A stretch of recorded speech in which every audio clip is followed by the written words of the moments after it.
কি খবর আমার ভবিষ্যতের সরকারি চাকরিজীবীরা। বন্ধুগণ, রাস্তার দৈর্ঘ্য তো আমরা সবাই মাপতে পারি এবং ভেতরে যদি রাস্তা দেয়া থাকে তখন একটা সেরাভাবে আমরা অঙ্কটা করব।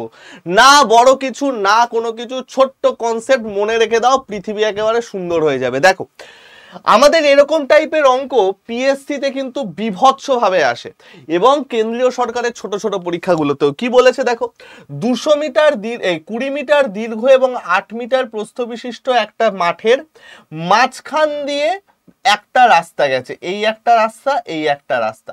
খুব ভালো কথা। এবং সেটা হচ্ছে 2 মিটার চওড়া, তাহলে এটা হচ্ছে আমার 20, এটা হচ্ছে আমার 8, আর রাস্তাটা হচ্ছে 2। তাহলে রাস্তার ক্ষেত্রফল কত? যখন তোমাকে এরকম টাইপের রাস্তা দিয়ে দেবে, ভেতরের রাস্তা যদি দিয়ে দেয়, মনে রাখবে সেই রাস্তার ক্ষেত্রফল হয়ে যায় দৈর্ঘ্য প্লাস প্রস্থ মাইনাস চওড়া ইন্টু চওড়া। কি বললাম? এল প্লাস বি মাইনাস এ ইন্টু এ। ডাইরেক্ট এই ফর্মুলা বসাবে।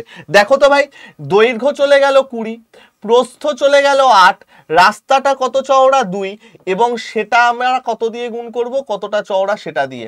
তাহলে 28 মাইনাস 2 মানে 26, 26 ইন্টু 2 মানে 52 চলে যাচ্ছে আমার অ্যান্সার। সুতরাং রাস্তাটা আমার কতটা চওড়া গো? রাস্তাটা আমার 52 মিটার চওড়া। তাহলে option 4 will be the correct answer. এই ছোট্ট ট্রিকটা মাথায় রেখে দিও। এরকম অনেক সুন্দর সুন্দর ট্রিক করতে অবশ্যই আমাদের চ্যানেলটা সাবস্ক্রাইব করে নাও এবং খুব সুন্দর করে নিজের স্বপ্নের পথে এগিয়ে যাও। ঠিক আছে বস, ভালো থেকো, আসছি।